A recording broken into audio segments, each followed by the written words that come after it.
Patrícia. Vamos lá.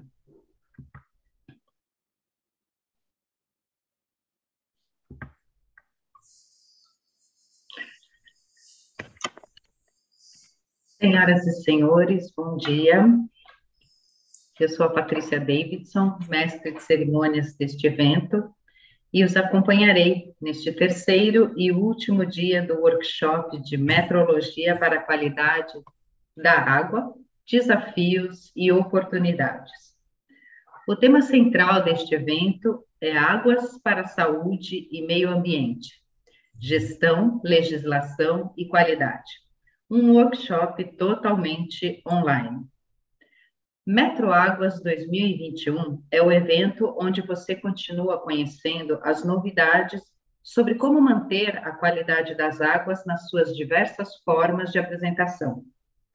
Você está no lugar certo se trabalha nas áreas ambiental, alimentos e bebidas e laboratórios de ensaios. A programação foi elaborada pela comissão científica e organizadora, alinhada aos objetivos do evento e da Remesp. Sejam todos muito bem-vindos. Mas antes de darmos início, informamos que o evento será transmitido ao vivo pela plataforma Zoom e também será totalmente gravado pela mesma plataforma digital e pelo canal do YouTube de modo privado. A todos os inscritos que não puderem assistir a qualquer programação, solicitamos que, por favor, nos comuniquem para que possamos enviar-lhes um link de acesso das gravações, que poderão ser assistidas em horário de melhor conveniência. Iniciamos agora o terceiro e último dia do Metroáguas 2021, workshop de Metrologia para a Qualidade da Água, Desafios e Oportunidades. Um evento realizado pela Rede Metrológica do Estado de São Paulo, Remesp. Especial agradecimento aos participantes e patrocinadores que contribuíram na viabilização e sucesso deste evento. São eles: Alphakit, linha Isoquant, Gênesis, Inteligência Artificial, LRM Group, Gestão em Sistemas de Medições, e QMC Saneamento.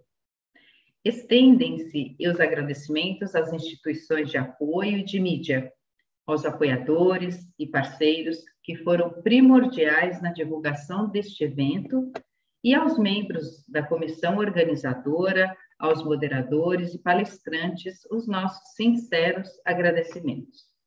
Agradecemos também a inscrição e participação de todos.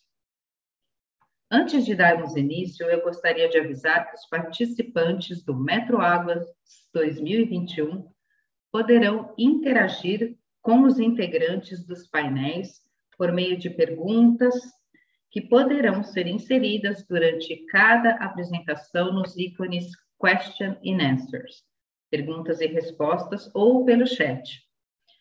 Informamos que os painéis terão apresentações sequenciais dos palestrantes e, ao final das apresentações, terá um debate coordenado pelo moderador do painel, respondendo a essas perguntas dos participantes. Além disso, ao final de quaisquer apresentações, estaremos iniciando um novo sistema de captação de conteúdo para pleno aproveitamento.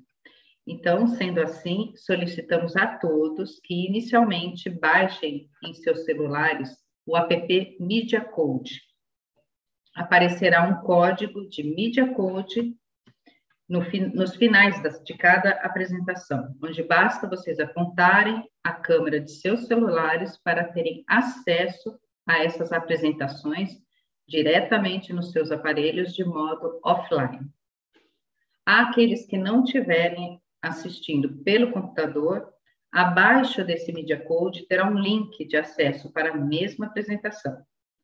Mesmo assim, caso nenhum desses meios de acesso funcione, por favor, pedimos a gentileza que entrem em contato conosco, que lhes encaminharemos as apresentações. Bom, informamos ainda que todos os inscritos receberão certificado de participação no e-mail cadastrado.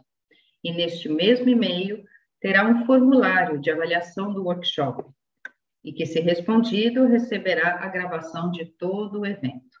Bom, neste momento daremos início aos trabalhos e apresentaremos o painel 5 desta manhã, com o tema Desafios da Rastreabilidade em Microbiologia. Como apresentador, moderador e debatedor deste painel, eu convido à tela o senhor Djan Freitas, fundador e diretor técnico da QMC, Saneamento.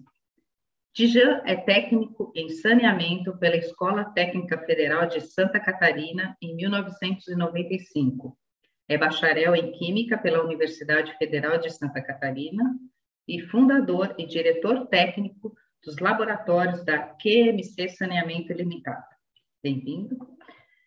E para compor este painel, eu apresento a primeira palestra com o tema Materiais de Referência, Certificados, Desafios e Oportunidades. Eu convido à tela a palestrante senhora Janaína Chapiaçu de Vasconcelos Cavalcante, chefe de laboratório de micrologia LAMIC de MAV do IMETRO.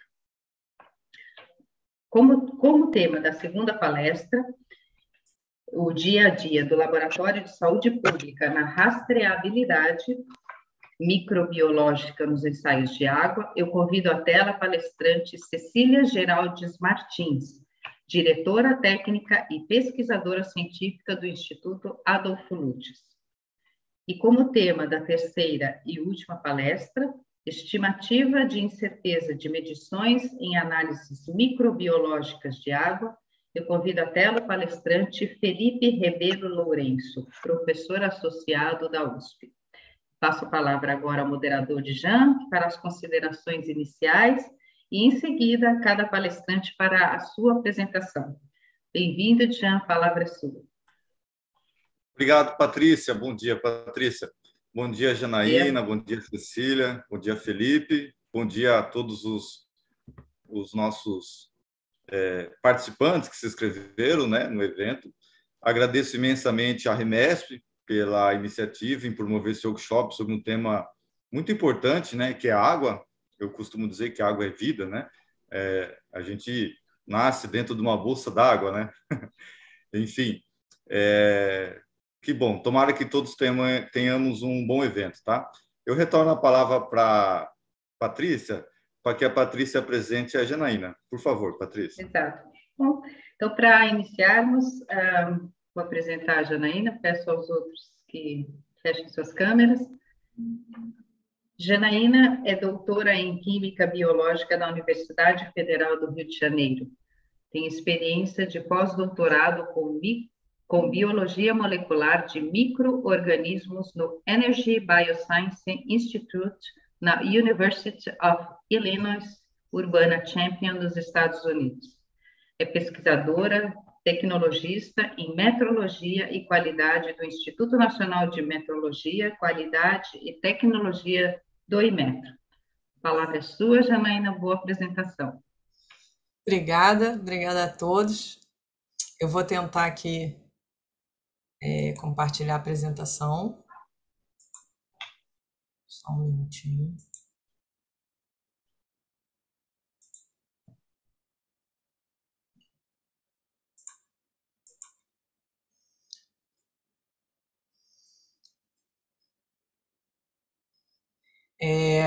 É um prazer enorme estar aqui. Eu tô com um probleminha de câmera, tô compartilhando a tela do computador e o vídeo tá no celular. Enfim, o título da minha palestra, eu queria primeiro agradecer a todos pela oportunidade de estar participando desse evento. Para mim é uma grande honra estar aqui, representando o Inmetro e falando um pouquinho do nosso trabalho para vocês, mostrando um pouquinho quem somos. O evento está fenomenal, depois eu vou assistir com mais calma as apresentações. O título da minha apresentação é Materiais de Referência Certificados, Desafios e Oportunidades, e como a moderadora falou, meu nome é Janaína, eu sou pesquisadora do Inmetro, hoje eu estou como chefe do Laboratório de Microbiologia da Diretoria de Metrologia Aplicada às Ciências da Vida. Deixa eu passar aqui. Eu vou começar a apresentação falando um pouquinho sobre quem somos, né? O que é o Inmetro.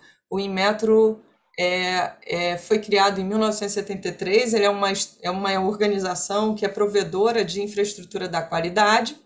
E o que isso significa, né?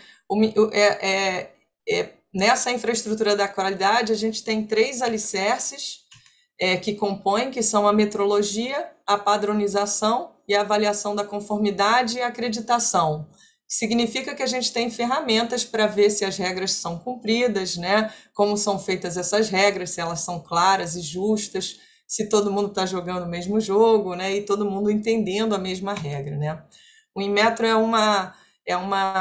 um grande campus, eu convido a todos que estão participando a entrar em contato, conhecerem o Inmetro, e a nossa missão é viabilizar soluções de infraestrutura da qualidade que adicionem confiança e qualidade e competitividade aos produtos e serviços disponibilizados pelas organizações brasileiras em prol da prosperidade econômica. A gente é do Ministério da Economia e a nossa casa é a casa da qualidade, né? A nossa missão é garantir que os produtos atendam às exigências dos clientes, das normativas e que sejam adequados ao que destinam. O nosso campus tem 1,7 milhões de metros quadrados, vários laboratórios. Eu vou puxar a sardinha muito para o meu laboratório, né, que é o Laboratório de Microbiologia.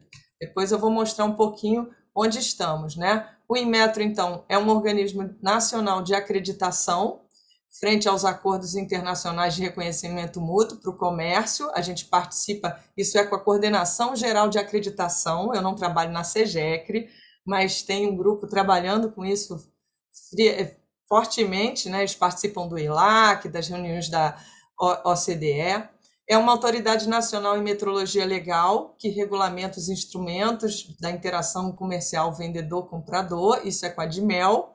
É uma parte da regulamentação no fim da linha e avaliação da conformidade, isso é com a DICONF, Diretoria de Avaliação da Conformidade. E, por último, mas não menos importante, Inmetro é o Instituto Nacional de Metrologia, onde a gente está. Existem 2 diretorias agora, a Diretoria de Metrologia Científica e a Diretoria de Metrologia das Ciências da Vida, que é onde a gente está.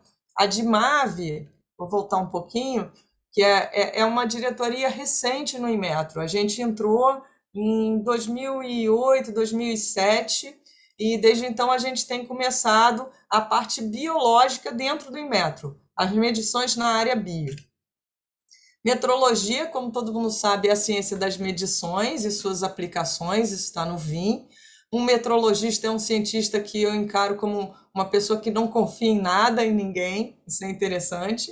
E uma operação de medição a gente sabe que é muito complexa, é um processo complexo, a gente está sempre buscando pelo interminável, é uma busca pelo valor verdadeiro. Esse valor verdadeiro a gente vai tentar chegar o mais próximo possível, vai tentar ter mais exatidão e precisão, né? E aí esses conceitos bem interessantes a gente reforçar, né? Todos os processos de medição envolvem uma série de pontos que a gente tem que estar avaliando sempre. Os insumos, os operadores, o tratamento dos dados, como eu processo esses dados, os procedimentos que eu estou usando e o controle do processo. Então, a metrologia é a ferramenta que nos apoia, né, de dados que nos apoiam para tomar decisões com base nas informações e a gente vai conseguir essa confiabilidade nos resultados, né? Esse cálculo dessa confiança através de um sistema formal, né? Vamos lá, vou passar. Isso impacta em vários setores, né? Como todos sabem, a gente tem trabalhado na DIMAV não só com a área ambiental, né? O nosso enfoque não é muito a área, mas sim a metrologia, mas a gente pode dar suporte a várias áreas, e aí eu vou focar aqui para as medições em água, já que a gente está num evento de águas, né?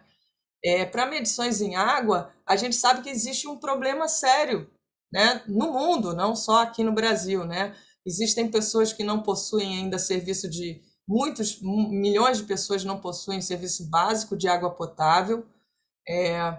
2 milhões de pessoas ainda usam fontes de água potável com contaminação fecal. Estima-se que a água potável contaminada cause 485 mil mortes por diarreia a cada ano. E em 2025, metade da população mundial estará vivendo em áreas de escassez de água. Existem desafios que estão chegando, mudanças climáticas, aumento da escassez de água, crescimento da população, mudanças demográficas, isso aqui são dados da OMS, e eu moro no Rio, né?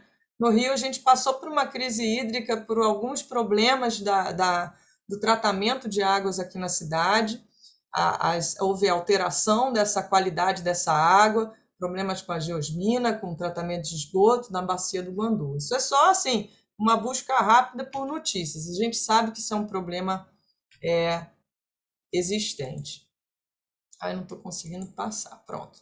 Então, para medição, como tem sido falado, para a gente ter confiança numa medição, que isso vai impactar na qualidade dos nossos serviços e produtos, a gente tem uma série de ferramentas que são a medição da incerteza, parâmetro não negativo que caracteriza a dispersão de um mensurando, a rastreabilidade metrológica, propriedade de um resultado de medição que pode ser relacionado a uma referência, eu vou falar bem de rastreabilidade, a validação, o sistema da qualidade, né? Esse slide eu gosto muito, que ilustra bem para as grandezas físicas, né? Considerando um Boeing 777, que tem 3 milhões de partes fornecidas por 900 fornecedores e compreendida por 17 países, o que pode dar errado, né, se eu não estiver medindo corretamente, né?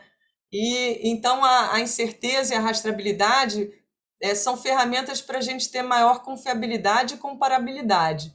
Essa comparabilidade é fundamental a nível global para a gente poder comparar nossos resultados, trocar para o comércio, para a indústria, etc. E o que é a rastreabilidade? A rastreabilidade é a propriedade de um resultado de medição, através da qual o resultado pode ser relacionado a uma referência por intermédio de uma cadeia ininterrupta e documentada de calibrações, cada uma contribuindo para a sua incerteza de medição. E isso significa que a gente, no laboratório, tem que estabelecer uma cadeia de rastreabilidade, onde cada passo dessa cadeia de medição é descrito e a incerteza relacionada a cada etapa. O trabalho do Inmetro, e aí vocês vão ver aqui que a gente tem uma série de padrões que vão conferir essa rastreabilidade que a gente quer ao atingir a OSI, que é o Sistema Internacional de Unidades. As unidades básicas do SI estão aqui mostradas, e o Inmetro é um organismo nacional, né, para entregar um resultado de medição que guarde uma relação clara, rastreabilidade, com esses padrões internacionais. Esses padrões nacionais são rastreáveis ao OSI, a gente espera, né, a gente quer isso, e são disseminados pelo Brasil. E aí a gente tem essa cadeia de rastreabilidade com base nos padrões primários, padrões que são verificados pelos padrões nacionais e encontrados no laboratório de calibração acreditados, padrões de trabalho, que são calibrados por um laboratório acreditado, e padrões que vão estar a instrumentação do processo, né? Os instrumentos de medição calibrados por padrões primários de trabalho para uso nos laboratórios. Deixa eu botar isso. Isso tudo vai garantir a comparabilidade das nossas medições. Diferentes tempos, plataformas, instrumentos, laboratórios vão poder ter resultados comparáveis. Isso é super importante. E o ponto que começa a rastreabilidade metrológica, o nível mais alto de rastreabilidade, depende da disponibilidade de procedimentos de medição de referência de ordem superior, dos materiais de referência e de protocolos de harmonização com mensurando. Material de referência, eu estou aqui falando com todos aqui do grupo de metrologia, por isso que eu fico até, assim, todos nós dessa área já estamos familiarizados, mas é um material suficientemente homogêneo e estável com respeito a uma ou mais propriedades especificadas que foi estabelecido como sendo adequado ao uso pretendido, né? O certificado é um MR caracterizado por um procedimento metrologicamente válido para uma ou mais propriedades e ele vem acompanhado do certificado, que fornece o valor de propriedade, a incerteza e a declaração da rastreabilidade metrológica. Vamos lá. Deixa eu ver se consegue passar. Esses materiais de referência certificados, eu quero aqui ressaltar aqui na apresentação, são super importantes para conferir a rastreabilidade aos ensaios, a comparabilidade desses resultados e que o seu ensaio seja realizado na América Latina e seja aceito em qualquer lugar do mundo, derrubando barreira técnica, agregando valor. Então, eles devem ser encarados como grandes aliados no laboratório, conferindo rastreabilidade e confiabilidade. Vamos lá.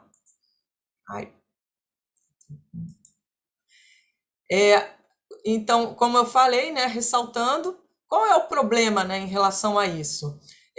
Na área bio, que eu vou começar a puxar para a minha área, esses padrões são escassos, na verdade, são complexos, porque a gente está trabalhando com células, com moléculas vivas, né, seres vivos, né?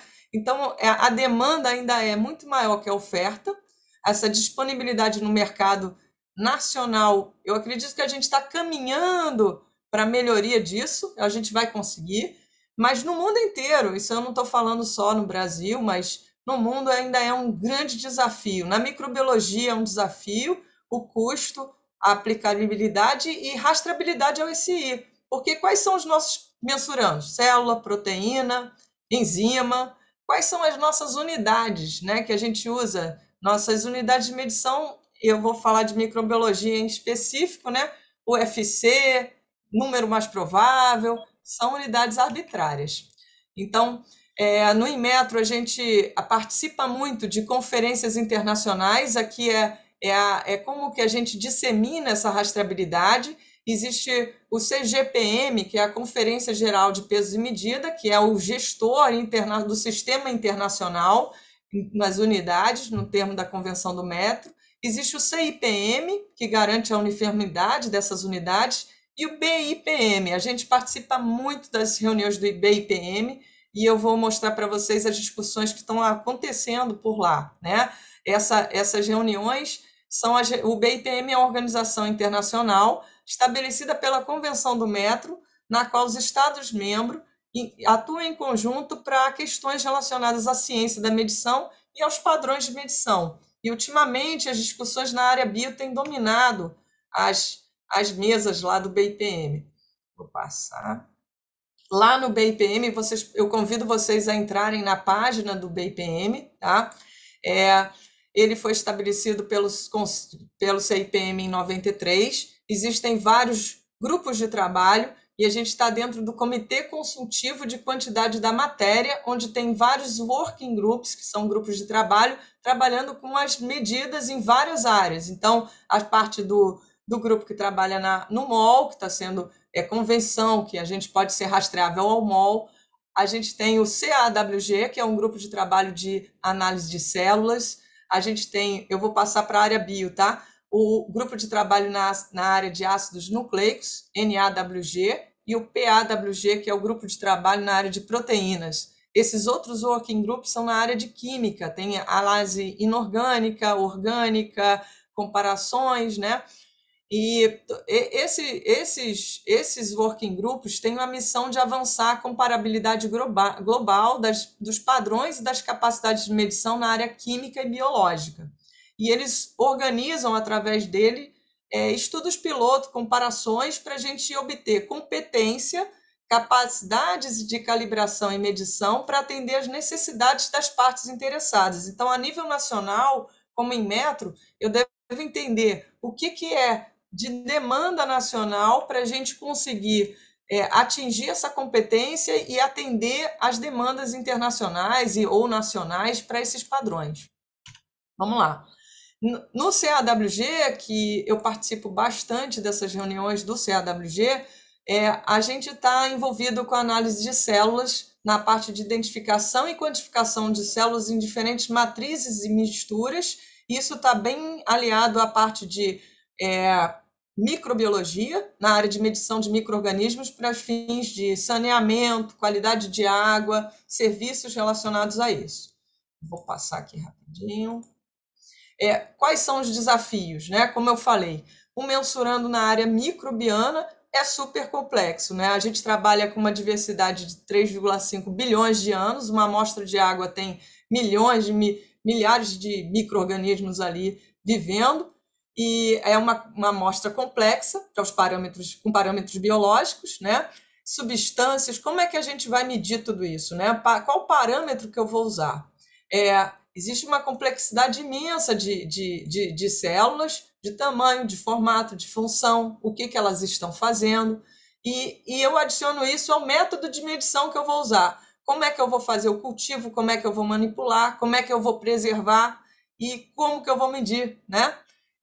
Na área de água, a gente sabe que um organismo modelo-chave é a E. coli, que é um indicador de contaminação fecal, mas eu posso questionar aqui, será que ele é válido para qualquer outro micro-organismo, para qualquer outro parâmetro? Será que eu tenho que procurar mais parâmetros, né? Será que tá tranquilo, tá bom esse aqui? São perguntas que eu ponho. Aqui são curiosidades e desafios. As bactérias, elas modificam as suas formas.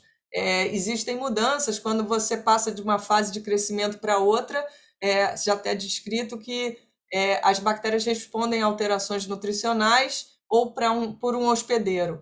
Elas podem mudar o ciclo de vida, elas podem mudar o desenvolvimento de estruturas especializadas, como esporos, heterocistos, né? Conjuntos, grumos de células.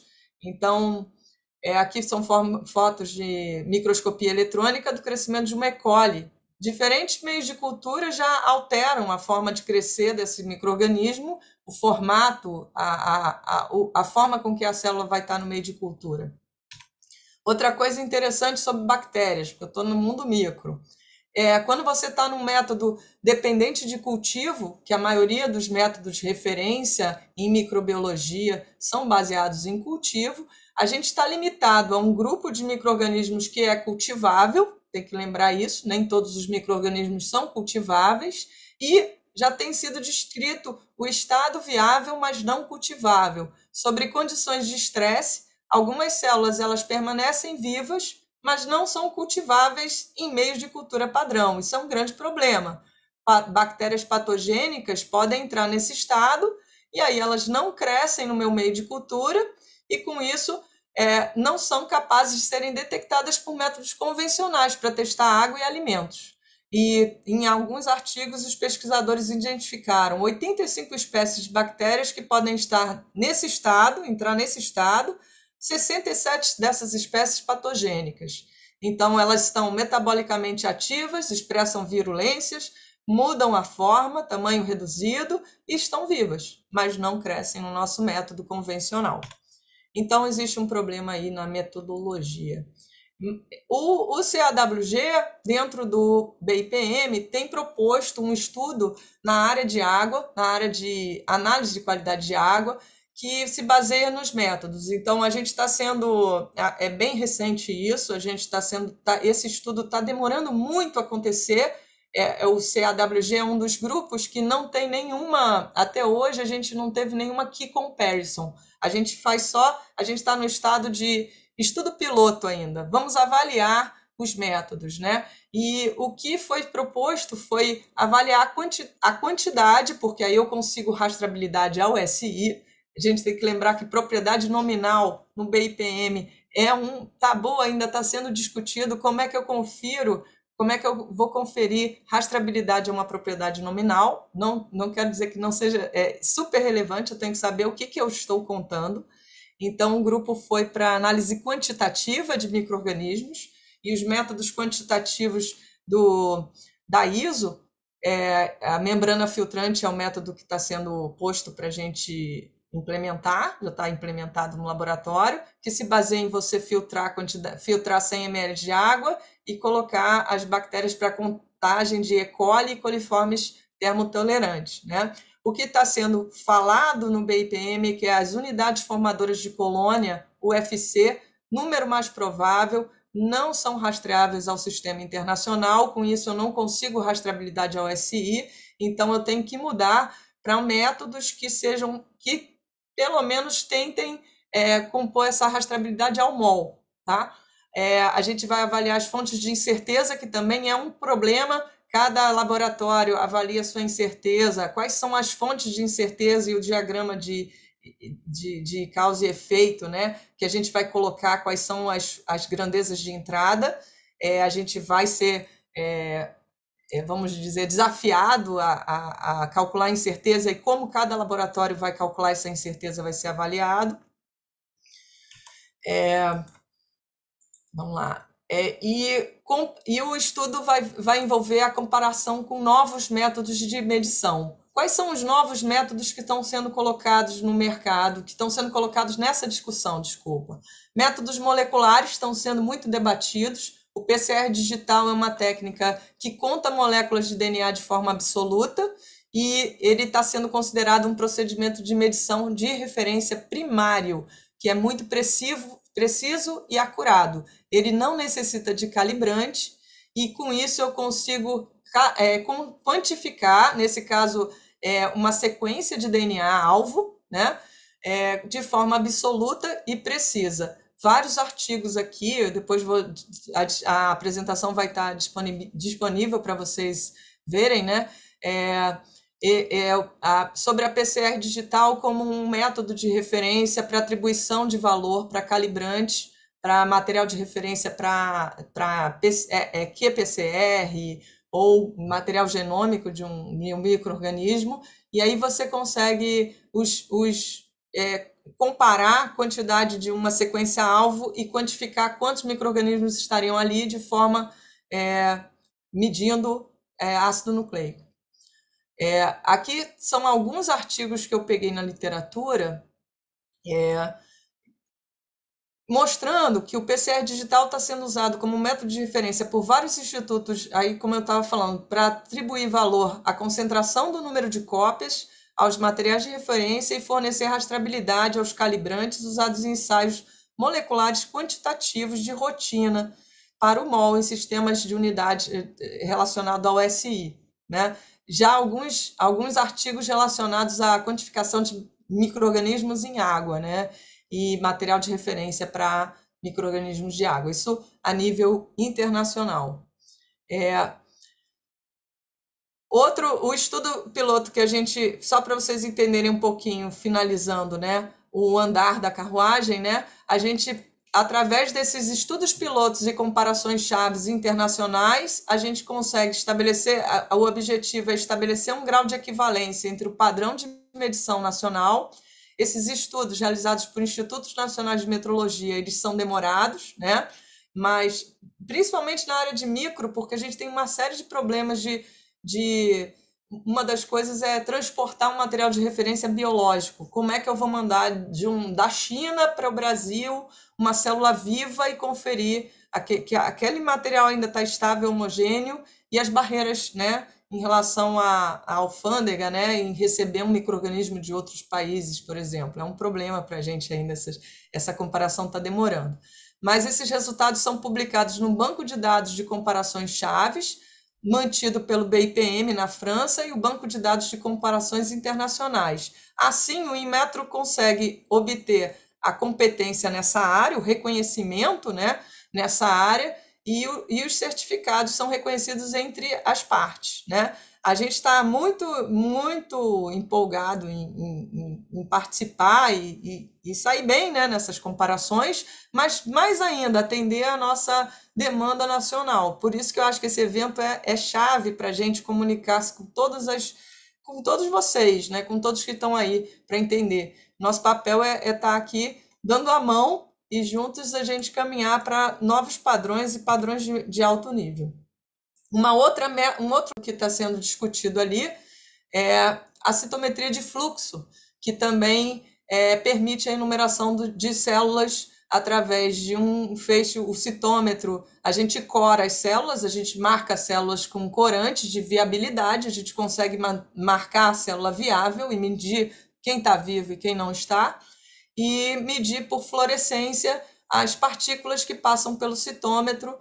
E vamos comparar esses resultados de incerteza entre esses métodos, né? Os métodos da ISO, baseado em técnicas de cultivo, e essas técnicas que eu estou comentando com vocês, métodos moleculares e métodos de citometria de fluxo. Nosso laboratório ele está todo equipado agora para a gente conseguir implementar e validar essas metodologias de medição. Eu encerro aqui a minha palestra, agradeço muito essa oportunidade. Meu e-mail está aqui e obrigada a todos. Ok, Janaína, muito obrigada por sua apresentação. Eu acho que a sua apresentação não veio com o Media Code, mas, enfim, vai ser colocado no chat para todos poderem baixar. Eu peço desculpas. Eu alterei a última versão, mas depois a gente divulga. Isso, a gente divulga. Muito obrigada. Pode tirar a sua apresentação da tela.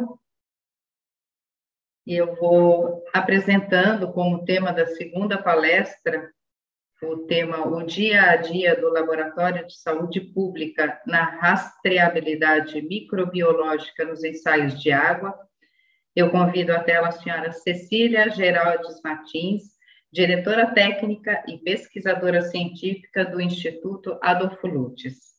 Cecília é diretora técnica e pesquisadora científica do Núcleo de Microbiologia do Instituto Adolfo Lutz.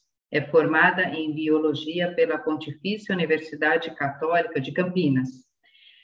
Tem mestrado e doutorado em Ciência dos Alimentos pela Faculdade de Ciências Farmacêuticas da Universidade de São Paulo. Bem-vinda, Cecília. A palavra é sua, uma boa apresentação. Muito obrigada, bom dia a todos. Quero agradecer o convite de estar participando desse evento tão importante dentro da nossa área. Já compartilhou, desculpa. Deixa eu compartilhar aqui, só um instantinho.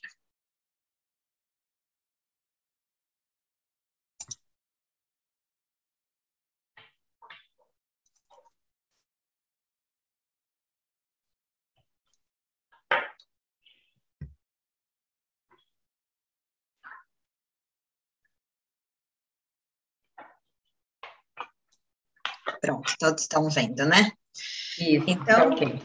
Mais uma vez agradeço o convite de estar aqui com vocês no dia de hoje, e eu vou passar para vocês um pouquinho do que é feito no nosso laboratório mesmo, o dia a dia do laboratório em relação a tantos cuidados que a gente tem que ter em relação à rastreabilidade microbiológica.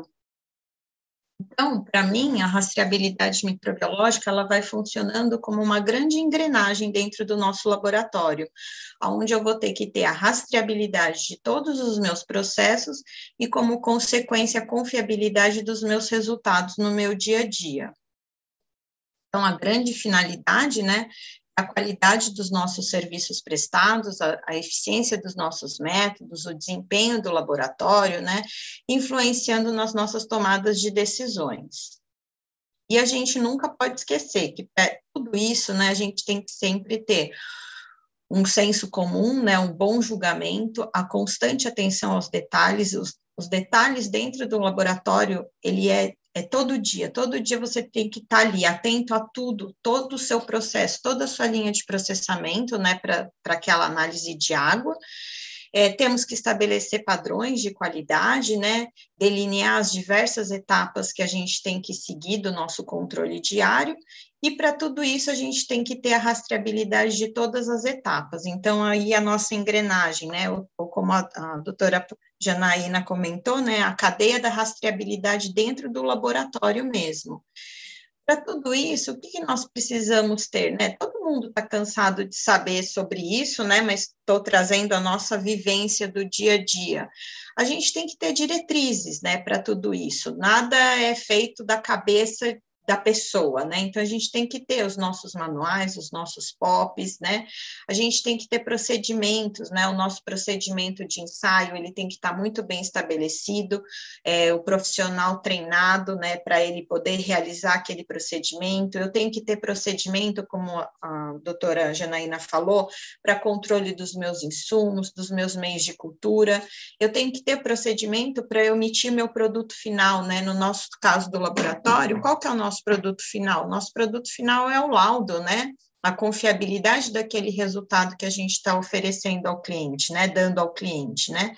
Eu tenho que ter procedimento para controlar os meus equipamentos, né? Então, todo mundo tem que ser, a equipe tem que estar treinada, né, e sabendo como que aquele equipamento funciona, se aquele equipamento, quando que ele precisa fazer uma qualificação, quando que o meu termômetro precisa ser calibrado. Então, toda essa engrenagem do nosso sistema de gestão. A nossa equipe, como eu falei para vocês, né, ela faz parte desse grande quebra-cabeça.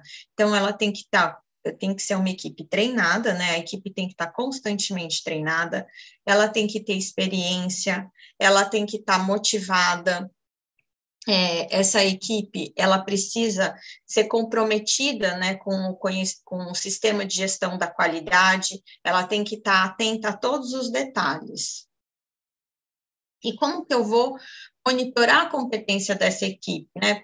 Até como na palestra anterior, ela falou da questão dos profissionais envolvidos, né? Então, eu vou fazer capacitações, essa equipe ela vai participar de ensaios de proficiência, no laboratório a gente roda a amostra cega, a gente tem que ter duplicata de análises também entre os analistas. Então, tudo isso vai fazendo parte do nosso sistema de rastreabilidade do nosso ensaio todo. Tudo isso também não pode ser, eu faço e não tomo nenhuma atitude em relação a isso, né? Eu tenho que gerar análises críticas em relação a tudo isso que eu estou realizando no meu dia a dia.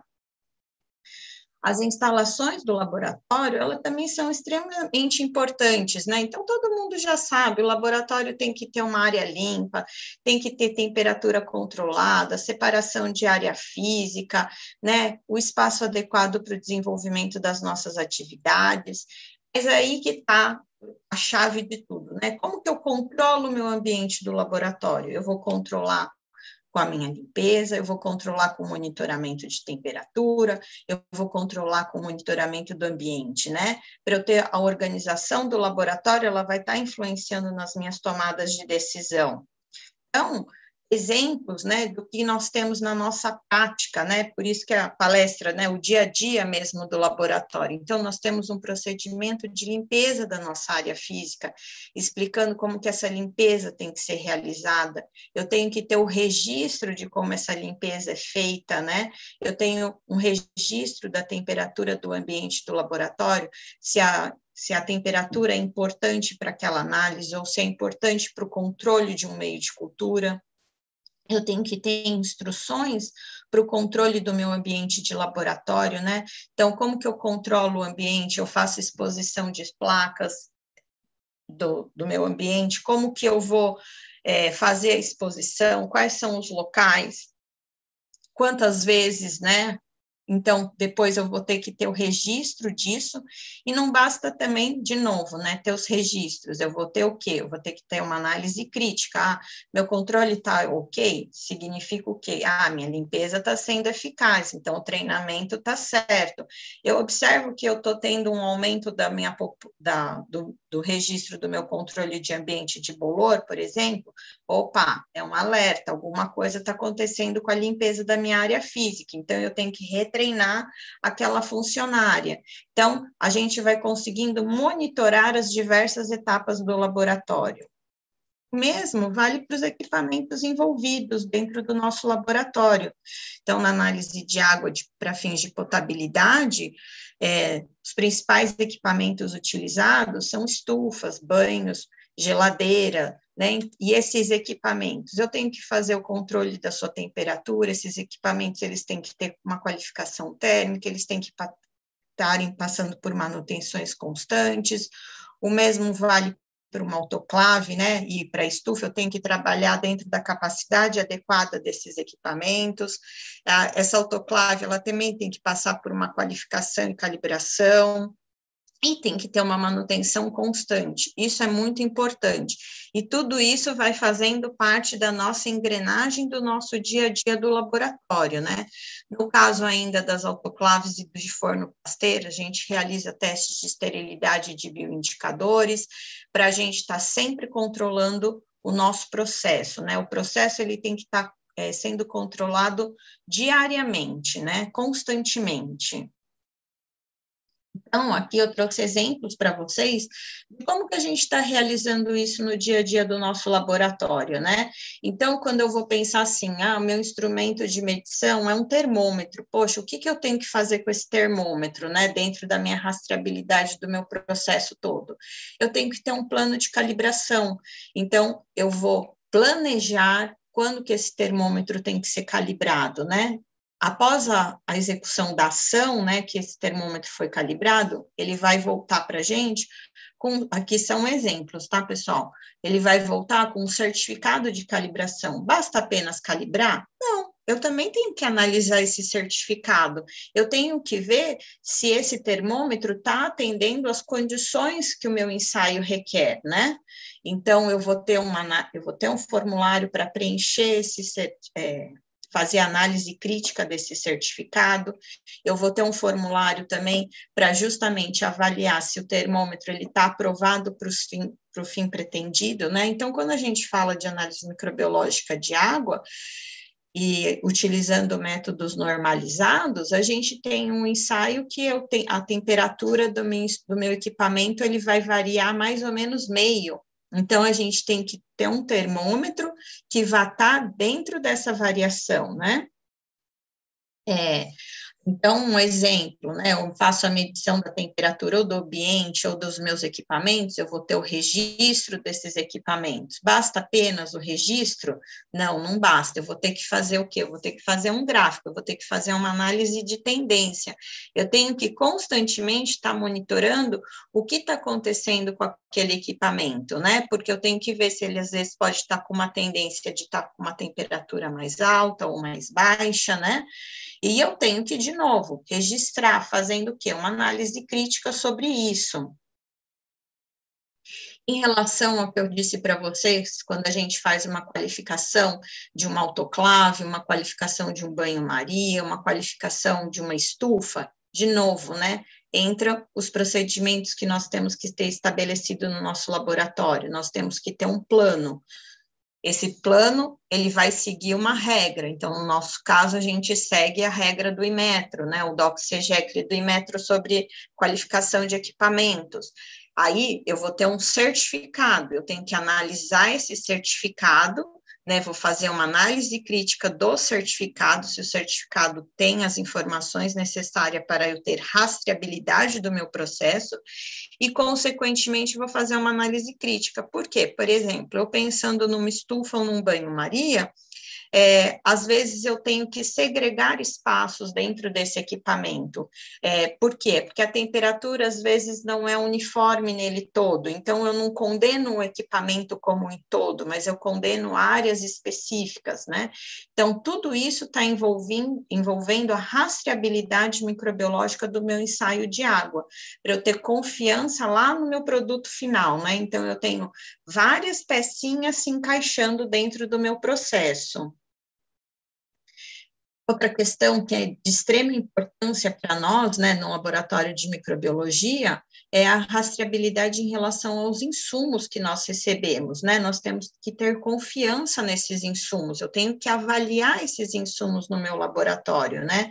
Esses insumos, ele tem que ter uma especificação técnica, né? Eu tenho que comprar de acordo com a especificação do método que eu sigo ou do método que eu validei, eu tenho que estar sempre observando as datas de validade, data de fabricação, as condições de embalagem, de transporte, as instruções de uso, né, desses insumos, eu tenho que ter uma lista de fornecedores aprovados e eu tenho que sempre avaliar esses insumos a cada lote que o laboratório recebe. Tudo isso vai gerar confiança no nosso resultado, né? Está fazendo parte da rastreabilidade dos nossos itens de ensaio. Então, aqui como um exemplo para vocês, né? Eu tenho aqui a lista de fornecedores aprovados. Então, esse fornecedor, ele foi aprovado dentro da descrição de compra que, no nosso caso, o Instituto realizou, né? Tá bem, eu consegui adquirir o produto chega para mim no meu laboratório. O que eu tenho que fazer? Eu tenho que avaliar se realmente aquele insumo, ele está me dando a resposta necessária, né? Ele está me dando a resposta esperada, né? Para análise de água que eu vou fazer, né? Então, por exemplo, no nosso caso, uma análise de potabilidade, que eu vou fazer análise de coliformes totais e E. coli. Então, eu vou ter que testar esse insumo. E aí, esse insumo, ele vai ser testado também baseado numa diretriz, baseado num procedimento que nós temos, e nós vamos realizar essa análise, vamos realizar o registro, e a partir daí eu libero aquele produto para uso. Eu nunca vou poder liberar o produto antes de testar, porque senão eu posso ter um problema no futuro e eu não vou conseguir ter a rastreabilidade do meu processo para saber se aquele insumo estava ok ou não, aonde está ocorrendo o problema quando gerar né, se possivelmente gerar um erro dentro do laboratório, né? Nós utilizamos, né, um material de referência certificado, né, acho que como a Janaína disse, dentro da microbiologia é uma questão aí importante, né, de nós trabalharmos com esses materiais. Como ela disse, nós estamos trabalhando com micro-organismos, com seres vivos, né? No nosso caso da análise de potabilidade de água, a gente não está realizando contagens, né? Então, é um ensaio de ausência ou presença. Esse material de referência certificado que nós temos adquiridos, ele vem liofilizado, e também do mesmo modo como a gente tem trabalhado em relação aos outros ensaios, né? Eu tenho que ter um procedimento estabelecido para trabalhar com esse material de referência certificado. Esses materiais de referência, eles são caros, a gente tem que saber trabalhar, né? Então, tem que saber manusear ele corretamente, né? Então, eu tenho um procedimento estabelecendo como que eu tenho que abrir esse material, né? Eu vou ter um registro, né, de quando eu abro esse material, quais os testes que eu fiz, por quê? Porque ele é um insumo, eu tenho que avaliar esse insumo também. Eu tenho que ver se ele está reproduzindo, apesar dele ter sempre um certificado, e nesse certificado já vinha as características, né? Por exemplo, da E. coli, eu tenho que ver se eu consigo reproduzir essas características dentro do meu laboratório, dentro do meu foco, né? Então, eu também tenho que avaliar o nosso certificado, né? Eu tenho que registrar, né? E dizer que ele está aprovado para o uso. Então, eu tenho que ter muito cuidado com esse material de referência certificado que eu vou ter dentro do nosso laboratório, e tenho que também ter a rastreabilidade do meu processo como um todo dele, tenho que ter o registro de tudo. Então, como eu falei, a gente vai realizando diariamente controles, né? Então, fazendo as duplicatas, amostras cegas. Aqui, que também é bem interessante, né? Toda análise que a gente roda no nosso laboratório, a gente coloca os controles internos, né? Então, eu tenho um controle positivo, um negativo e um branco, para justamente eu ter rastreabilidade do meu processo. Se acontecer alguma coisa, por exemplo, a minha E. coli não deu a fluorescência no meu meio de cultura, eu vou ter que rastrear o meu processo para saber o que está acontecendo? Por que que aconteceu aquilo? Ah, a E. coli não deu fluorescência? Eu testei meu insumo? Ah, testei. Meu insumo me reproduziu a resposta que eu queria? Tá certo. Eu vou ver se meu equipamento pode ter tido uma variação de temperatura, então por isso que eu tenho que monitorar a temperatura. Eu vou ver se de repente naquela estufa eu tinha uma segregação de área física. Será que meu analista colocou aquela amostra bem na segregação da área física? Então, justamente isso, eu tenho que ter a rastreabilidade do meu processo como um todo, né? E também participamos constantemente de ensaios de proficiência. Desculpa, acho que acabei falando muito rápido, né? Mas essa é a experiência que a gente tem no nosso dia a dia do laboratório, né? Então, para mim, é um grande quebra-cabeça, né? O dia a dia do laboratório, ele é formado por uma equipe integrada, onde todas as peças do quebra-cabeça se unem e, consequentemente, nós vamos conseguir obter o sucesso de manter a rastreabilidade do nosso sistema de gestão, a rastreabilidade do nosso produto, das nossas atividades e, consequentemente, a gente ter confiabilidade dentro dos nossos resultados. Agradeço a todos, muito obrigada pelo convite. Nós que agradecemos. Cecília, muito obrigada por sua apresentação. Vamos lá, então, como tema da terceira palestra, estimativa de incerteza de medições em análise microbiológicas de água. Eu convido à tela o palestrante Felipe Rebelo Lourenço, professor associado da USP. Felipe é formado pela Faculdade de Ciências Farmacêuticas da USP, foi graduado em farmácia bioquímica e mestrado e doutorado em fármacos e medicamentos. Realizou estágios de pós-doutoramento na United States Pharmacopy, em Rockville, nos Estados Unidos, e na Universidade de Lisboa, em Portugal. A palavra é sua, Felipe, uma boa apresentação. Bom dia a todas, todos.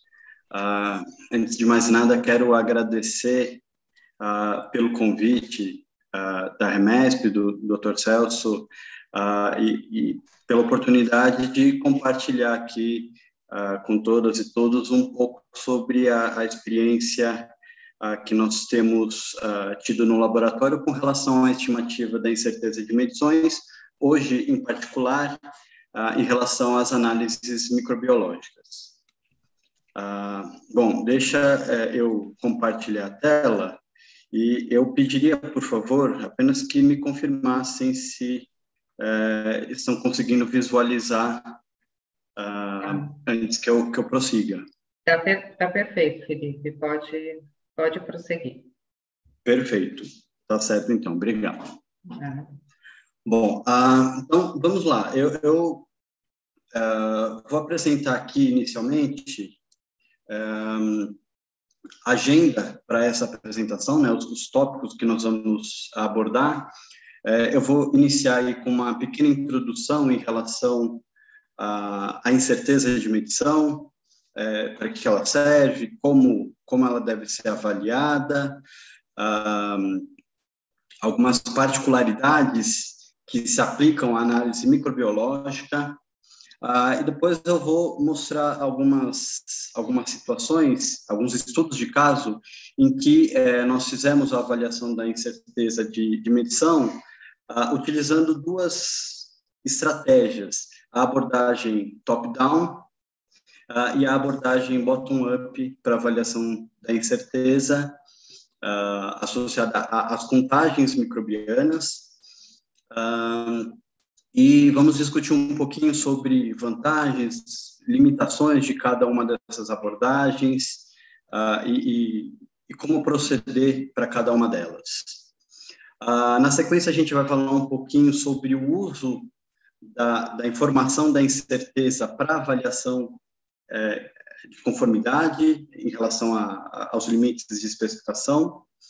Vamos falar, então, um pouquinho sobre regras de decisão e como utilizar a informação da incerteza de medição para definir bandas de guarda que minimizem o risco de decisões falsas, decisões equivocadas. E, por fim, eu vou trazer aí algumas conclusões, algumas considerações finais em relação a tudo isso que foi apresentado, que será apresentado, aliás, nessa apresentação de hoje. Bom, acho que é muito evidente, né, a importância da qualidade microbiológica da água nas mais diferentes áreas, nas diversas áreas. Se a gente pensar na água como no seu uso final para consumo humano ou para a produção de alimentos, como um produto intermediário, por exemplo, na produção de medicamentos ou de outros produtos em processos industriais, na água para uso em saúde, água para hemodiálise, água que vai ser utilizada, inclusive, como insumo em processos de limpezas das áreas, como a gente acabou de conversar aí na apresentação anterior da doutora Cecília. Então, fica evidente que a qualidade microbiológica da água é uma questão de grande relevância, né?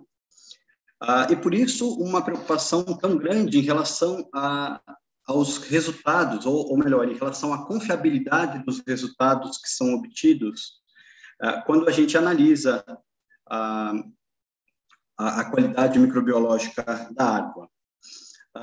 E, bom, nós acabamos de ver aí na apresentação anterior uma série de cuidados, né, que envolve ter um ambiente adequado, ter pessoal treinado, materiais de boa procedência, todos os cuidados, né, apesar de todos os esforços que a gente acabou de ver na apresentação anterior, que foram muito bem destacados aí pela doutora Cecília, e eu acrescentaria ainda a esses esforços, né, a própria acreditação na ISO 17025, o uso de materiais de referência certificado, a questão da verificação ou da validação dos procedimentos, dos métodos microbiológicos que são empregados na rotina. Apesar de todos esses cuidados, ainda assim a gente tem algum grau de incerteza associado aos valores medidos. A gente viu, inclusive, a doutora Janaína comentando um pouco sobre a questão da rastreabilidade em relação ao sistema internacional, dos desafios que nós temos em relação a isso, né? E bom, é evidente que, apesar de todos esses cuidados, existe ainda algum grau de incerteza e o que eu vou mostrar aqui um pouquinho é como a gente pode mensurar essa incerteza associada às contagens microbianas, que nada mais é do que uma medida da qualidade do resultado analítico obtido.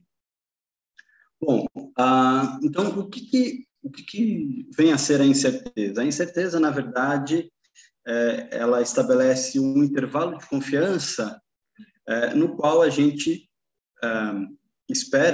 acredita que o valor verdadeiro se encontre dentro dele.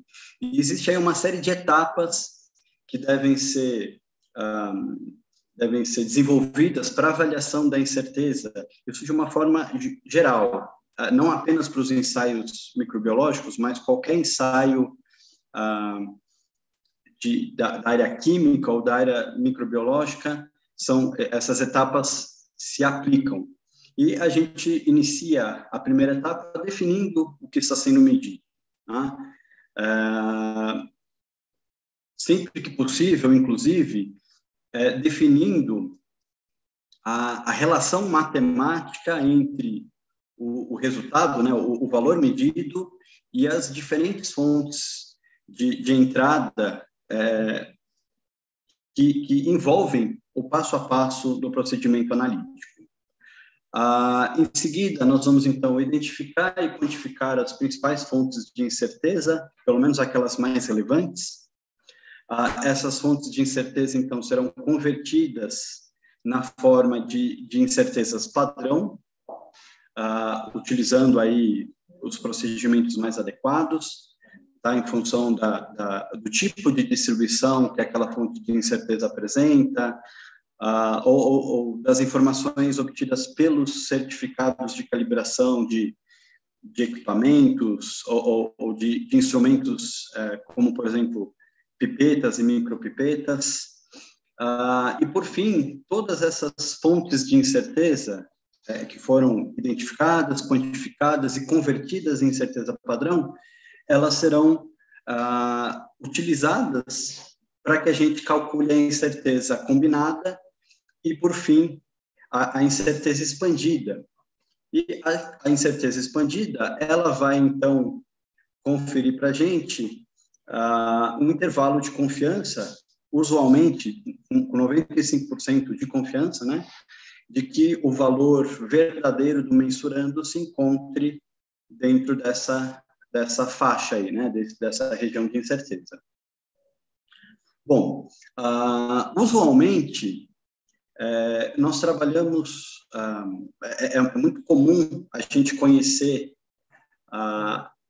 o uso da incerteza de medição em situações em que a gente tem uma distribuição simétrica dos dados, tá? A gente espera, em função da natureza ou das características do que está sendo medido, que a gente tenha aí uma distribuição simétrica dos valores, o que vai nos levar a um intervalo de confiança de 95% simétrico, de forma que a gente pode expressar essa incerteza de medição como o valor medido, mais ou menos a incerteza expandida, como está apresentado aí nessa figura. Tá? Porém, em algumas situações, essa distribuição simétrica, ela não acontece, ela não se traduz no que acontece na realidade com os dados. E em microbiologia isso é muito comum de acontecer. Nós normalmente, inclusive, trabalhamos muitas vezes numa escala logarítmica, o que leva a uma situação quando nós retornamos os resultados na escala original, leva a uma assimetria dos dados. Tá? E para essa situação em particular, nós temos como trabalhar com um tipo de incerteza que é um pouco diferente dessa mais convencional, né, em que a gente não tem o valor medido, mais ou menos a incerteza, mas nós definimos o intervalo de confiança pelo valor medido, que é multiplicado ou dividido por um fator de incerteza. E essa multiplicação ou divisão em relação ao fator de incerteza vai levar esse intervalo de confiança assimétrico, como a gente pode visualizar aqui na figura, tá bom? Existem aí uma série de consequências em função disso, quando a gente usa a informação da incerteza na avaliação de conformidade, e eu vou comentar isso mais adiante. Bom, a avaliação da incerteza, ela essencialmente pode ser feita por duas grandes abordagens. A abordagem mais pragmática, mais simples, é a avaliação top-down da incerteza, em que a gente tem a avaliação dos erros sistemáticos e dos erros aleatórios avaliados de uma forma global. Então, a gente não avalia aí a contribuição dos erros sistemáticos e aleatórios de cada etapa do método, mas avalia isso de uma forma global, geralmente estimando aí a precisão e a exatidão do método que está sendo estudado, né? E existe uma segunda abordagem, que ela é mais trabalhosa, porém ela é mais informativa. A gente vai conversar um pouquinho sobre isso mais adiante, que é a abordagem bottom-up, em que cada uma das pequenas etapas do método, sejam elas envolvendo a preparação da amostra,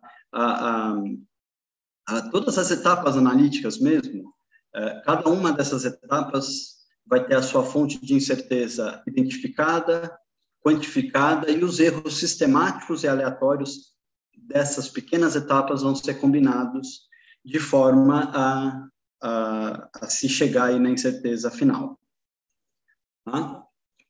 Bom, são abordagens bastante diferentes, e eu vou apresentar aqui na sequência 2 estudos de caso em que a gente utiliza essas 2 abordagens para avaliar a incerteza de medição associada às contagens microbianas.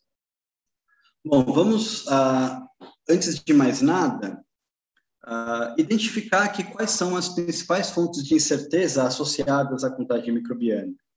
E a gente pode pensar, se fizermos esse raciocínio considerando a abordagem top-down, basicamente a gente tem 2 grandes fontes de incerteza, que é a incerteza associada à exatidão e à precisão do método microbiológico. Tá? Eu vou comentar um pouquinho sobre essas 2 fontes, tá? Logo na sequência.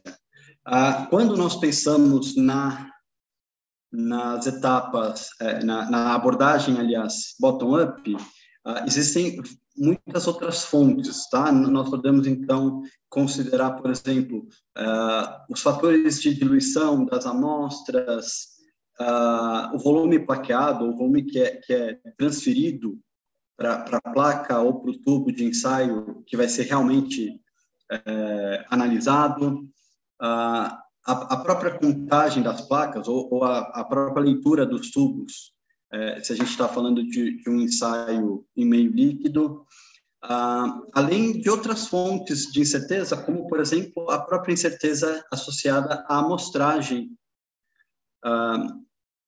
do item que está sendo ensaiado, né? Então, existem aí uma série de fontes de incerteza, e a gente vai, nas 2 abordagens que a gente vai apresentar a seguir, a gente vai detalhar um pouquinho sobre cada uma delas.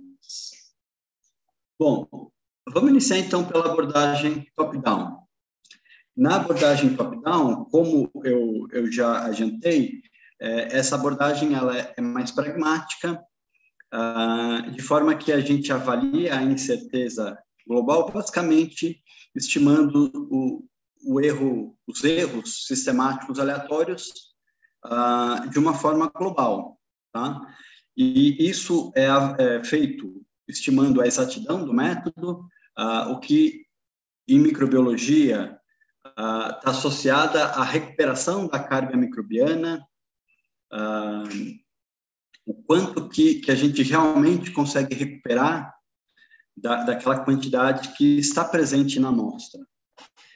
Isso pode ser feito experimentalmente, por exemplo, inoculando uma quantidade conhecida de micro-organismos na amostra e pela comparação, né, do controle com a amostra inoculada, qual é essa recuperação, né, que vai ser usada aí como uma das fontes de incerteza. Bom, quando aplicável, dependendo das características do método, pode ser conveniente, pode ser interessante considerar a recuperação desse método frente a diferentes micro-organismos. Tá? Então, se a gente está falando, por exemplo, de um método de contagem de bactérias heterotróficas, é interessante a gente considerar uma série de micro-organismos para verificar se essa recuperação ela é semelhante ou não para os diferentes micro-organismos, em função das suas características e das próprias características da amostra. Bom, com base, então, nessa recuperação da quantidade nebulada, a gente consegue estimar a incerteza da exatidão, que é composta basicamente por 3 termos. Tá? Nós temos o termo do viés ou do erro, tá? Que nada mais é do que a diferença entre o que nós deveríamos recuperar, né, o 100%, e aquilo que nós realmente recuperamos. A incerteza associada à própria variabilidade da recuperação, se nós considerarmos que estamos utilizando diferentes micro-organismos e que temos réplicas, quando determinamos essa recuperação, existe uma variabilidade por conta disso, e isso deve ser considerado aqui, é esse segundo termo. E, por fim, nós temos um terceiro termo, que é da própria variabilidade do controle que está sendo utilizado aí, né, para a determinação dessa recuperação. Esses 3 termos, então, vão compor a incerteza associada à exatidão. Bom, nós temos ainda a incerteza associada à precisão, à variabilidade, aos erros aleatórios do procedimento microbiológico, né, do método microbiológico. E aí, essa precisão, né, essa questão da variabilidade, ela pode ser considerada numa condição de repetibilidade, numa condição de precisão intermediária ou de reprodutibilidade. Aqui na repetibilidade, a gente está falando, então, de repetições nas mesmas condições, geralmente com o mesmo analista, no mesmo dia, em intervalos, usando os mesmos equipamentos, os mesmos materiais, então, num intervalo muito curto. E à medida que a gente caminha, então, da repetibilidade para a reprodutibilidade, a gente vai tendo aí, então, uma série de fatores variando, como, por exemplo, diferentes laboratórios, diferentes analistas, a origem, diferentes equipamentos, né, materiais e meios de cultura de diferentes origens e procedências. Então, a gente agrega aí outras fontes de variabilidade que não estão consideradas na repetibilidade. Bom, e pode ser também interessante, da mesma forma que eu mencionei anteriormente, considerar, além de diferentes micro-organismos, diferentes amostras, porque a variabilidade, ela pode variar, na verdade, dependendo da faixa de medição. Então, pode ser interessante a gente não avaliar essa repetibilidade ou a precisão intermediária com uma única amostra, mas com um conjunto de várias amostras. Né? Basicamente, nós temos aí, então, 2 termos, né, que geralmente são associados, que é a incerteza da precisão, que é o desvio padrão associado à repetibilidade, que é combinado ao desvio padrão em condições de precisão intermediária ou em condições de reprodutibilidade. Tá? Geralmente, um dos 2 termos aqui que são adotados, e é claro, isso depende se esse método ele é um método utilizado localmente ou se ele é um método oficial e que vai ter uma aplicação mais abrangente, mais ampla. Bom, uma forma da gente avaliar essa variabilidade seria, por exemplo, com medidas repetidas. Aqui eu estou trazendo um exemplo muito prático de como fazer isso. Nós temos, então, 2 determinações para cada uma das 10 amostras. Tá? Então, aqui nós temos as contagens microbianas para a amostra 1, feita na primeira medição, na segunda medição, para a amostra 2, na primeira e a segunda repetição. E a diferença entre essas medições, elas são convertidas aí para uma escala log, a gente calcula a média, e a diferença entre esses valores são utilizados para a gente calcular o desvio padrão agrupado, que na realidade é um desvio padrão calculado com base nas 10 amostras simultaneamente. Tá? Essa pode ser a condição mais interessante, porque a gente tem uma estimativa mais robusta da variabilidade do método. Bom, de uma forma geral, nós vamos ter, então, que esses dois componentes, da exatidão e da precisão, vão ser combinados de forma a se obter a incerteza final, lembrando que essa incerteza final, como a gente trabalha na escala log, no momento que nós retornamos à escala original, à escala natural, nós estamos trabalhando, então, no fim, com um fator de incerteza que é multiplicativo. Tá? Então, nós temos a contagem microbiana aqui, expressa em unidade formadora de colônia, por exemplo, por ml, e o fator de incerteza que é multiplicado ou dividido pelo resultado. Tá? Isso nos leva a uma situação em que, se esse fator de incerteza ele for baixo, nós temos uma pequena assimetria aqui na determinação desse intervalo de confiança. Porém, se esse fator de incerteza for elevado, seja por conta de um problema de exatidão, seja por conta de um problema de precisão do método, essa assimetria tende a ser mais acentuada.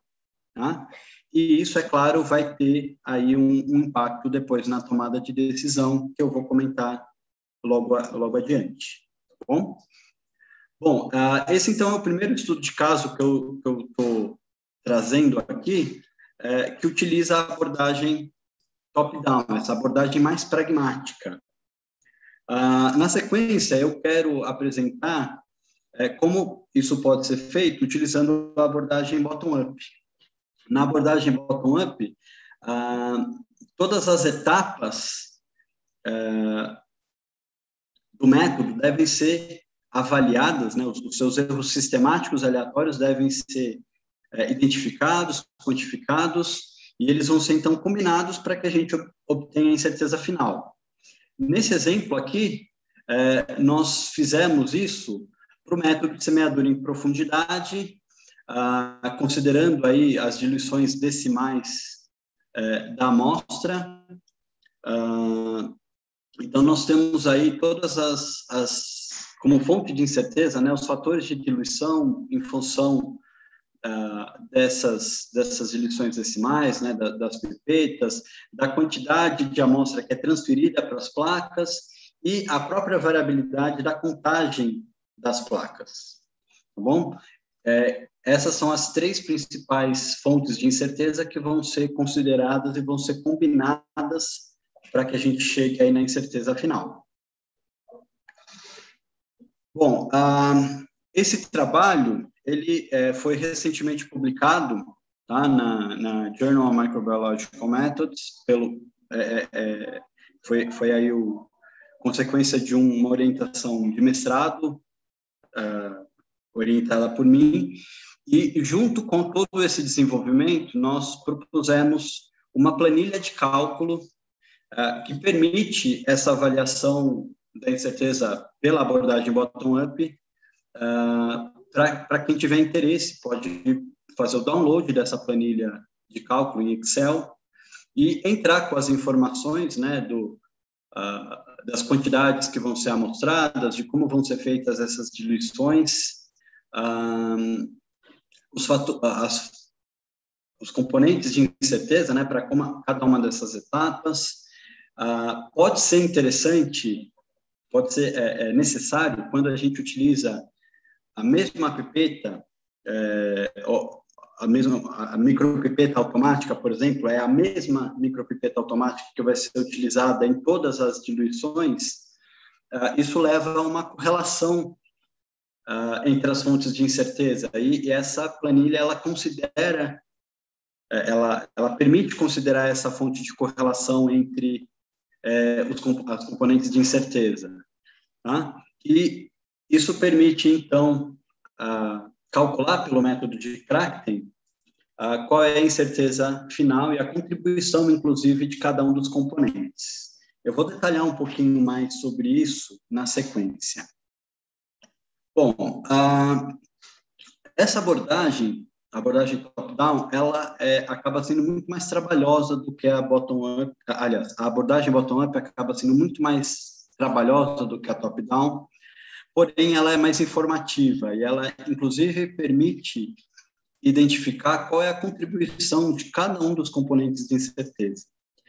Aqui a gente está fazendo uma avaliação de uma forma mais macro, né, com essas três principais fontes de incerteza, e isso nos leva a situações bastante interessantes. Por exemplo, se a gente tiver aí uma contagem final de 2.500 unidades formadoras de colônia, mas que foram estimadas a partir de 250 UFC por placa na diluição 1:10 ou de 25 unidades formadoras de colônia numa diluição 1:100, reparem que o resultado, o valor medido é o mesmo. Porém, a incerteza obtida, afinal, ela é diferente. Por quê? Porque nós temos, nessa diluição 1:10, as fontes de incerteza associadas ao fator de diluição, elas são maiores, já que a gente tem uma etapa adicional de diluição. Além da diluição 1:10, nós temos a diluição 1:100. Isso leva a um valor diferente de incerteza. E não é só isso. Além do valor final da incerteza ser diferente, reparem que a contribuição de cada um desses componentes também é diferente. Isso mostra como a abordagem bottom-up é rica e fornece uma série de informações que permitem entender melhor a limitação dos métodos. Bom, então, com base nessa avaliação que a gente acabou de fazer, o que nós fizemos foi entender, em função do valor medido, o valor medido que eu estou chamando aqui é a contagem microbiana final na água, como vai ser a contribuição de cada um desses fatores de incerteza. E reparem que, quando nós olhamos para a contribuição do fator de diluição e do volume plaqueado, essa contribuição ela tende a aumentar com o valor medido, enquanto que a contagem das placas tende a diminuir conforme aumenta o valor medido. E à medida que a gente muda aqui da diluição 1:10 para 1:100, da 1:100 para 1:1000, nós temos aí, para o mesmo valor medido, um aumento da incerteza, do fator de incerteza obtido final. Então, esse gráfico ele ajuda a entender qual é a contribuição de cada um desses componentes, e isso pode ser útil, inclusive, para definir estratégias para reduzir a incerteza final. Se você sabe quais são aquelas fontes que apresentam maior contribuição, você tem como atuar nessas fontes para poder reduzir a incerteza final. Bom, eu quero caminhar para o fim dessa apresentação falando um pouquinho sobre o uso da informação da incerteza na avaliação de conformidade às especificações. Bom, imagine então que eu analisei aí um determinado produto, um determinado lote de água e cheguei aí num valor num resultado final de 920 UFC, unidades formadoras de colônia, e eu tenho uma especificação aí de 1.000 UFC. Eu devo aceitar ou devo rejeitar esse lote ou esse item que está sendo testado? Bom, se a gente for adotar uma regra de decisão simples, em que a gente não considera a incerteza de medição, nós podemos aceitar e aprovar esse lote. No entanto, a gente pode ter aí um risco alto de estar tomando uma decisão equivocada. Por que isso? Porque quando nós considerarmos a incerteza de medição, o fator multiplicativo da incerteza, a gente pode perceber que o valor real, ele pode, na verdade, estar fora de especificação. Nós temos, então, um risco de uma decisão falsa, de uma decisão errada em relação à conformidade desse lote. Basicamente, nós, em função do uso da incerteza de medição, nós temos 4 situações em relação à avaliação de conformidade. Na primeira situação, nós temos o valor medido mais o intervalo obtido com o uso da incerteza, todo ele dentro do limite de especificação, o que nos leva a uma situação fácil de entender. Nós devemos aceitar, aprovar, né, esse item. Numa situação extrema, nós temos o valor medido e o intervalo obtido pela incerteza, todo ele fora da região de especificação, o que nos leva também à rejeição desse item.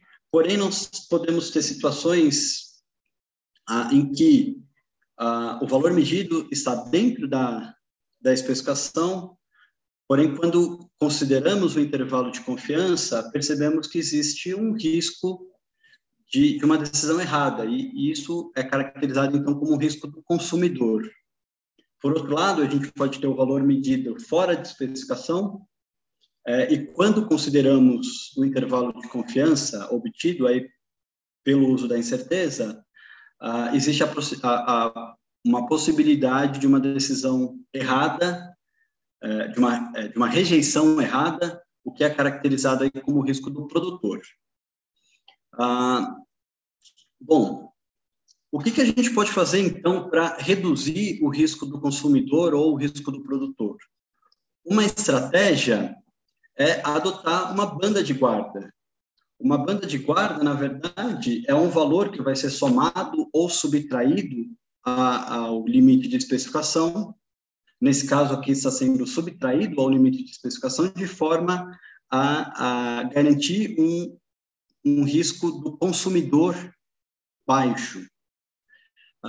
Se nós utilizarmos essa estratégia do cálculo da banda de guarda, o nosso limite de aceitação passa de 1.000 para 858, o que indica que naquela situação anterior nós deveríamos reprovar o lote. Por quê? Porque existe um risco consideravelmente alto dessa decisão ser equivocada. Bom, como nós estamos trabalhando com uma distribuição que é assimétrica, essa simetria ela leva a uma situação muito particular, que é o seguinte: se nós tivermos, considerarmos aqui uma situação hipotética em que nós temos um valor medido de 750 UFC por ml, e formos calcular o risco do consumidor, esse risco do consumidor ele vai ser de 14,5%. Porém, se a gente tiver hipoteticamente um valor medido de 1.250 UFC, considerando esse limite de 1.000, ou seja, nós estamos à mesma distância, porém, agora fora da especificação, o risco do produtor agora ele vai ser muito maior, ele vai ser de 19,7%. Por que esses valores de risco são tão diferentes? Justamente por causa da assimetria que é caracterizada, aliás, é uma característica dessa resposta, desse resultado microbiológico. Né? E lembrando que quanto maior o fator de incerteza, maior essa simetria. Então, maior vai ser essa diferença entre o risco do consumidor e do produtor. O que eu quero dizer é que se o interesse for controlar o risco do consumidor ou do produtor, a definição dessa banda de guarda vai estabelecer limites de aceitação ou de rejeição diferentes para controlar um ou outro risco, tá bom? Em função dessa simetria.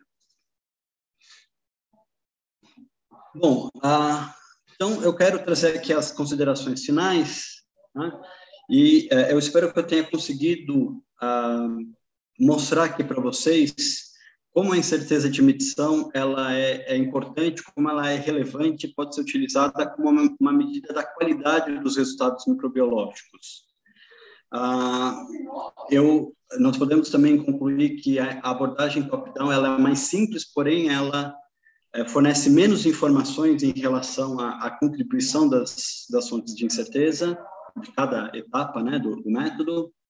Por outro lado, a abordagem bottom-up ela é mais complexa, mais trabalhosa, porém ela fornece essas informações, o que permite trabalhar na melhoria dos métodos. E quero encerrar aqui destacando a importância do uso da incerteza e que ela deve ser considerada na tomada de decisões e na avaliação da conformidade. Bom, essas são as principais referências que eu utilizei, tá, para construir essa apresentação, e eu encerro aqui com o meu muito obrigado. Muito obrigada, Felipe, por sua apresentação mais uma vez. E eu vou convidar à tela o moderador, o Sr. Djan, e todos os apresentadores para iniciar o debate e responder as questões que devem estar no Answer Questions ou no chat. A palavra é sua, Djan. Obrigado, Patrícia. Obrigado, professor Felipe, Janaína, Cecília, por uma palestra muito proveitosa. O professor Felipe faz a incerteza parecer fácil, mas foi muito gratificante, professor. Muito obrigado, tá? Olha, eu vou ter trabalho agora, viu? Porque me encheram de perguntas aqui.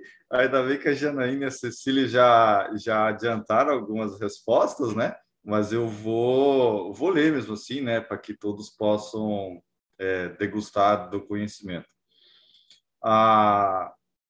Deixa eu me achar aqui um pouquinho. Eu vou começar lendo o que foi perguntado e respondido, tá?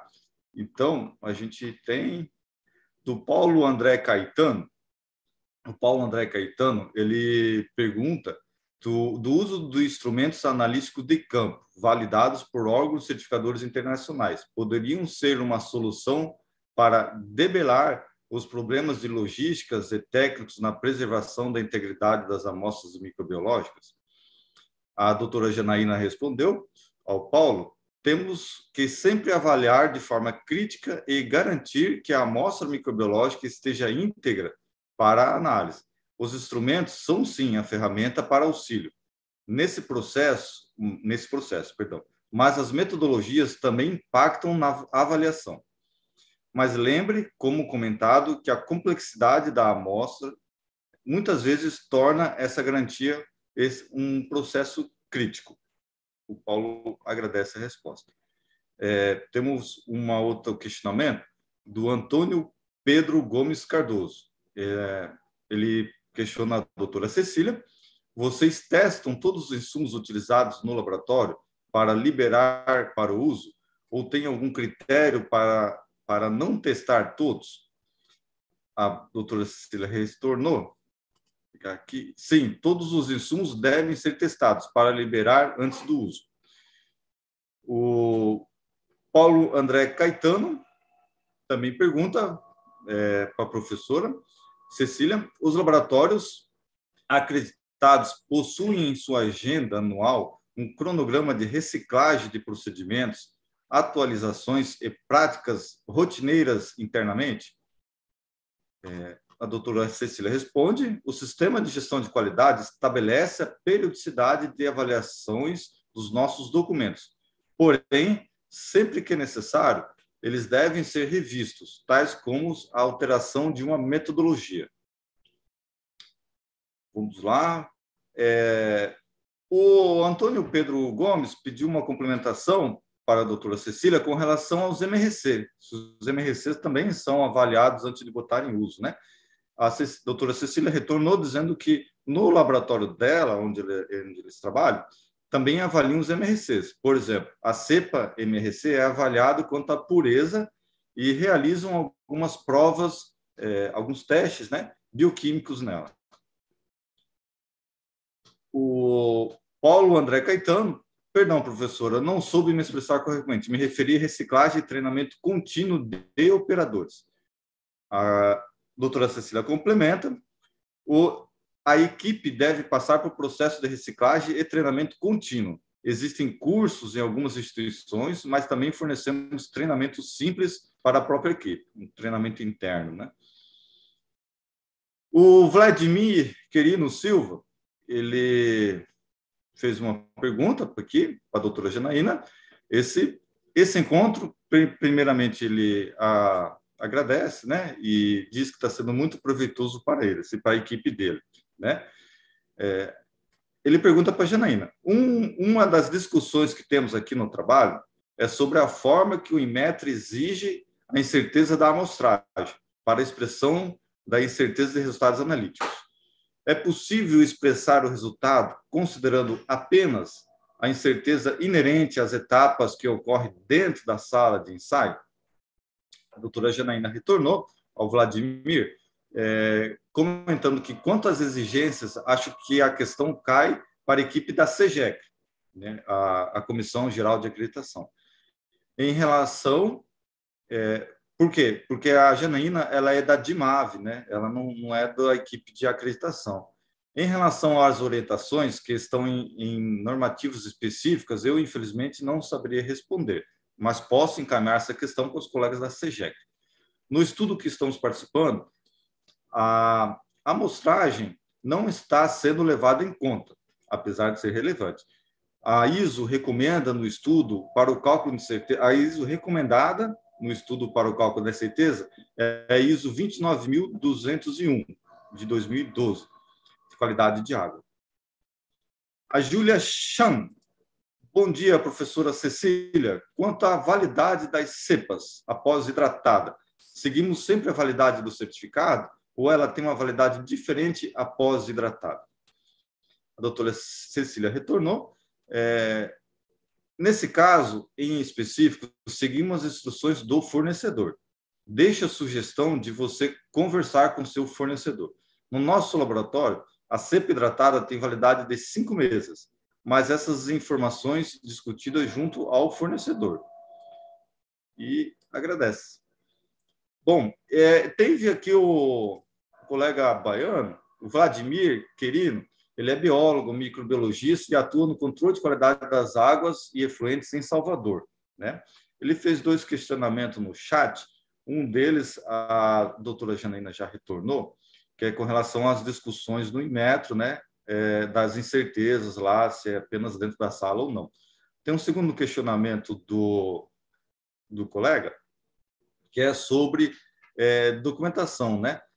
Que é DOC CEGEC 53 de 2014. São exemplos de estimativa de incerteza e medição de ensaios microbiológicos. Se todos se baseiam na ISO 19036, essa mesma ISO possui uma revisão mais recente, de 2019, né? Nela há uma citação da ISO 29201, que também apresenta grande relevância para a elaboração do procedimento de estimativa de incerteza aos ensaios microbiológicos, principalmente para tratar da qualidade da água.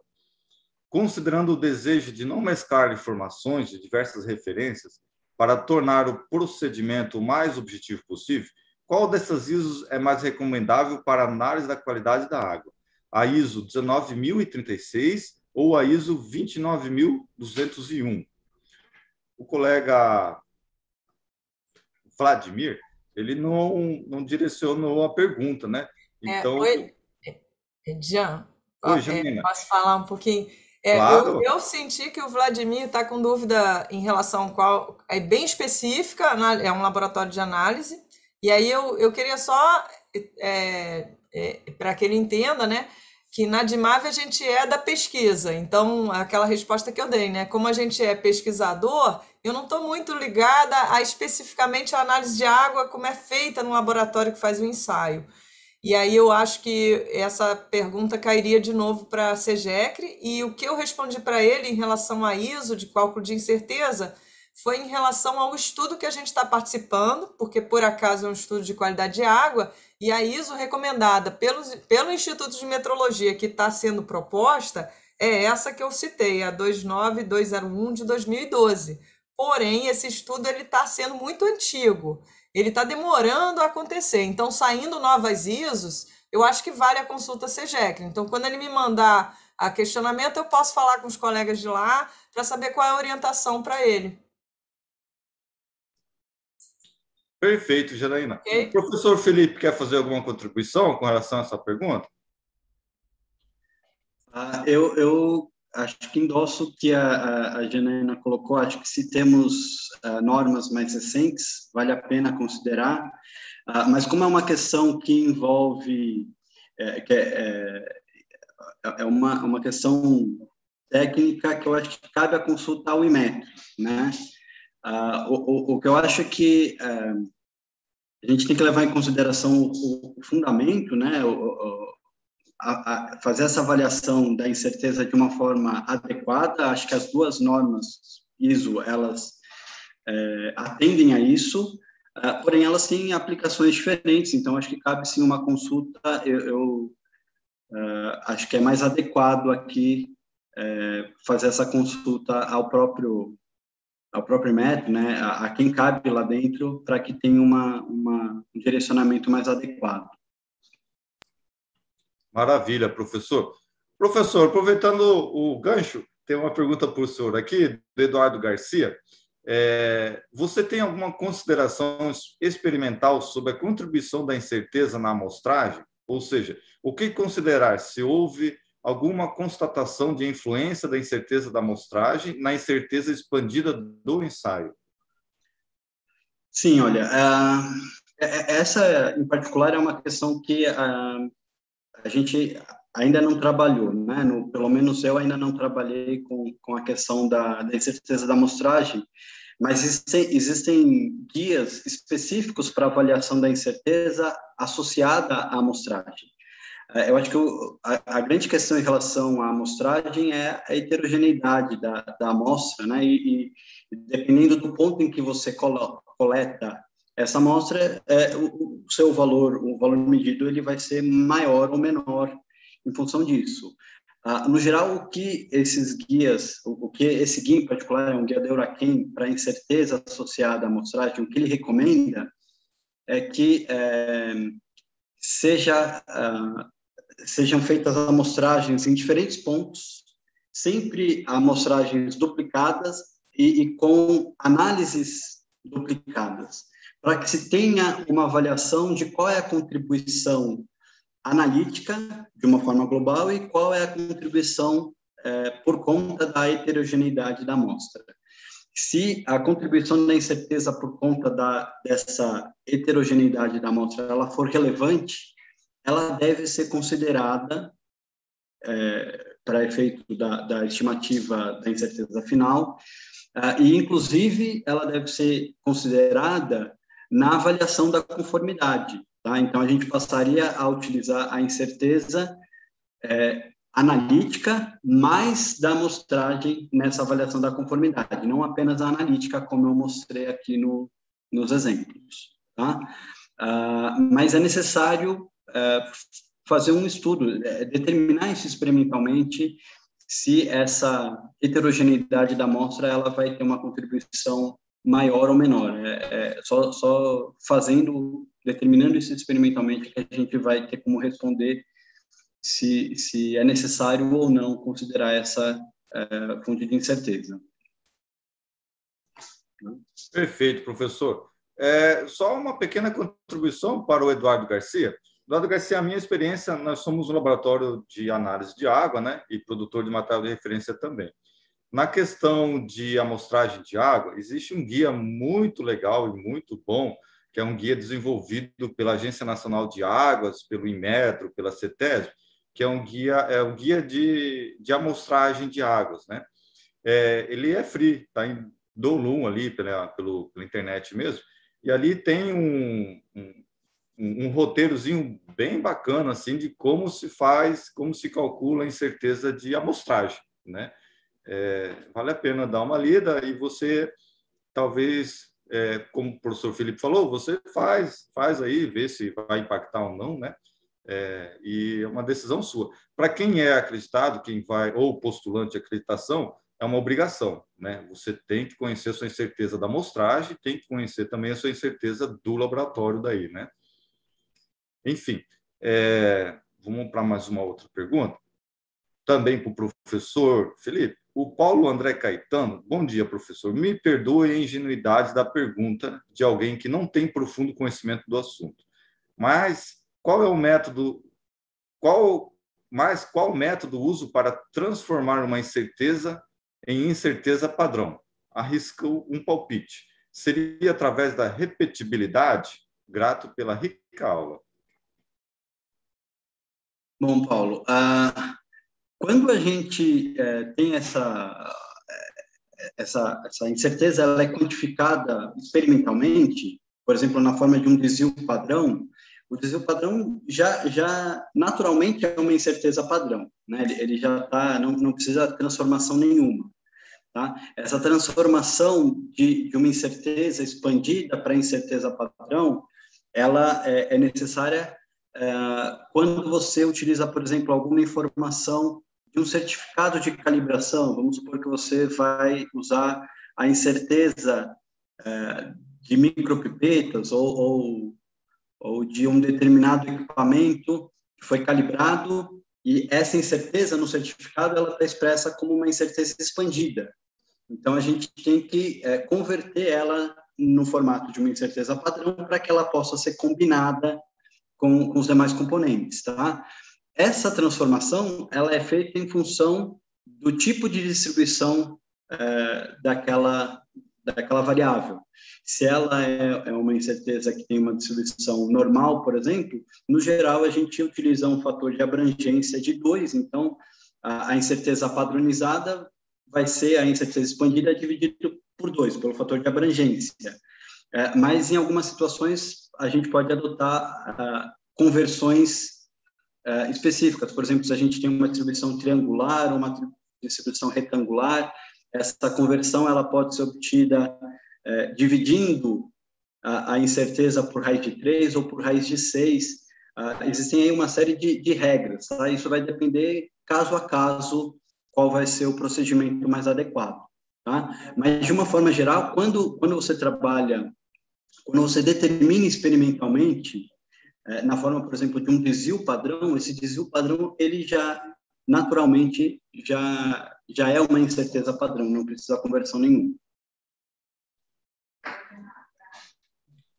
Perfeito, professor Felipe. Professor Felipe, tem mais uma pergunta aqui da Lina.